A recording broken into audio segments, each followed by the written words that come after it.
आपने देखा कैसे पहलगाम में पहले लोगों से उनका धर्म पूछा गया और बाद में उनके ऊपर हमला किया गया।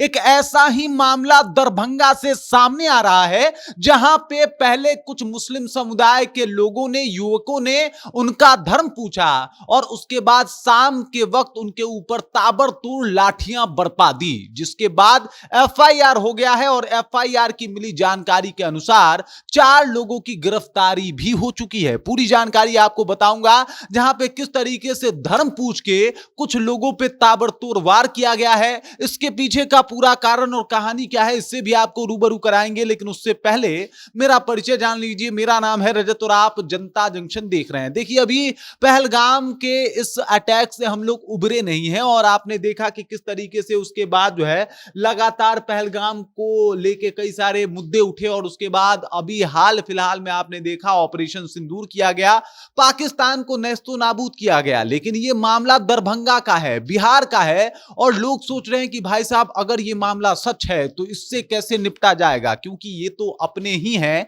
यानी ये तो बिहार में रहने वाले लोग हैं, फिर ये कैसे ऐसे हो सकते हैं। मामला क्या है ये अब हम आपको पूरा समझा देते हैं। दरअसल क्या है कि वहां पे जितने लोग घायल हुए हैं उन लोगों के बयान के हिसाब से जो मामला सामने आ रहा है, वहां पे ये है कि भाई साहब, मंगलवार के शाम को लगभग 7 बज रहे थे और वहां से एक जगह है जिसका नाम है, आपको बता देता हूं, बहेरा पोखर। वहां से कुछ लोग गुजर रहे थे और उसके बाद रोड के दोनों तरफ मुसलमान युवक खड़े थे और उन लोगों से उनका धर्म पूछ रहे थे कि कौन धर्म है तुम्हारा। जब वो लोग बता रहे थे हिंदू, तो उसके बाद उनके ऊपर लाठी डंडा चलाना वो शुरू कर देते थे और उनको खूब पीट रहे थे। उनके हाथ में तमंचा था, उनके हाथ में धारीदार हथियार थे, उनके हाथ में लाठियां थी, उनके हाथ में डंडे थे और इन सब से डराया धमकाया जा रहा था और लोगों को पीटा जा रहा था। इस क्रम में लगभग 11 लोग घायल हो गए और 11 घायलों का इलाज जो है वो चल रहा है। वो सब लोग इलाजरत हैं और अब जो है वो मदद का गुहार लगा रहे हैं कि हमारी मदद की जाए।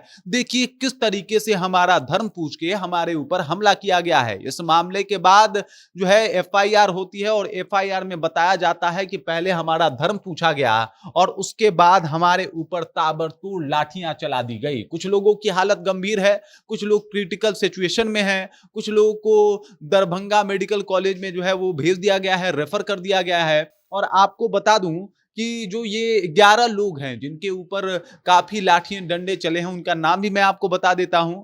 उनके नाम हैं, सबसे पहले हैं राजकिशोर यादव, राम सागर यादव, अमित कुमार, सुमित कुमार, रंजीत यादव, उसके बाद ऋतिक यादव, मिथिलेश यादव, लक्ष्मण यादव और उसके बाद हैं दिनेश मांझी। इन लोगों पे ताबड़तोड़ लाठियां चली हैं इनका धर्म पूछ के, ये इनका कहना है।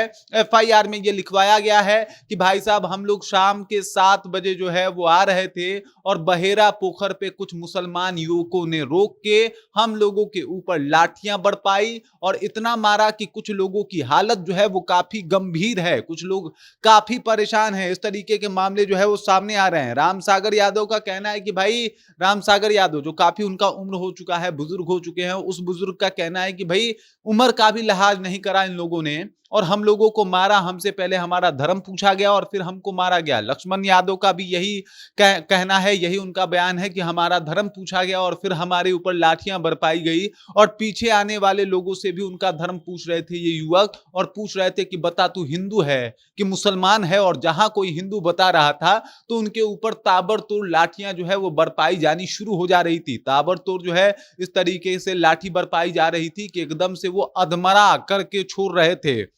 इस सिचुएशन में 3 लोगों की हालत जो है वो काफी गंभीर है। मैं आपको बता दूं कि राम सागर यादव, काफी इनका हालत गंभीर है। इसके बाद की अगर बात की जाए तो सुमित कुमार हैं, इनका हालत जो है ये काफी गंभीर है। और इसके बाद ऋतिक यादव है जिसका हालत काफी गंभीर बताया जा रहा है। मामला की शुरुआत कहां से होती है इसके बारे में भी हम आपको बता दें।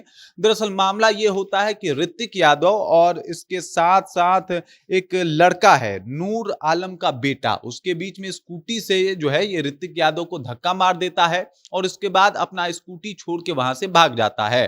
भागने के बाद जो है वो लगातार ऋतिक कहता है कि हमें मुआवजा चाहिए। वो स्कूटी लेके घर आता है और कहता है कि मामले को शांत कराया जाए। उनके घर वाले कहते हैं कि कोई बात नहीं, धक्का लगा है, बट इस मामले को शांत कराया जाए, इसको शांत रखा जाए। लेकिन तब तक मुसलमानों में से कुछ जो निहायती वो कहा जाता है ना झगड़ालू टाइप के लोग, जो ऐसे लोग होते हैं, वो जमा होना शुरू होते हैं। और आपको बता दूं 21 लोगों पे एफआईआर किया गया है, 21 लोगों को नामजद किया गया है। और वो 21 लोग सड़क के दोनों तरफ, मान लीजिए कि ये सड़क है, ये सड़क है, ये जो ब्लैक पट्टी आपको दिखाई दे रहा है, सड़क के दोनों तरफ जो है वो मुसलमान खड़े हो जाते हैं, हाथ में हथियार लेके, तमंचा लेके, धारीदार चीजों को लेके। और उसके बाद इधर से आने वालों का वो पूछते हैं धर्म, और अगर वो धर्म हिंदू निकलता है तो इनके ऊपर ताबड़तोड़ लाठियां बरपाते हैं। एफआईआर में मिली जानकारी के अनुसार जो कि किया गया है, जो जो लोग जिन लोगों के साथ ये हादसा हुआ है, उन लोगों की तरफ से जो एफआईआर किया गया है,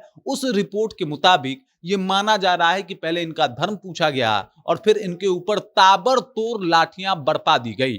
अब सवाल इसमें यह उठता है कि अगर ये मामला वाकई वही है जिस तरीके से ये पीड़ित बयान दे रहे हैं, तो सवाल पूछना ये लाजमी है कि चलो वो तो कश्मीर था, वहां पे तो पाकिस्तान से लोग आए थे, लेकिन ये कौन थे जिन्होंने धर्म पूछा और ताबड़तोड़ लाठियां बरपा दी?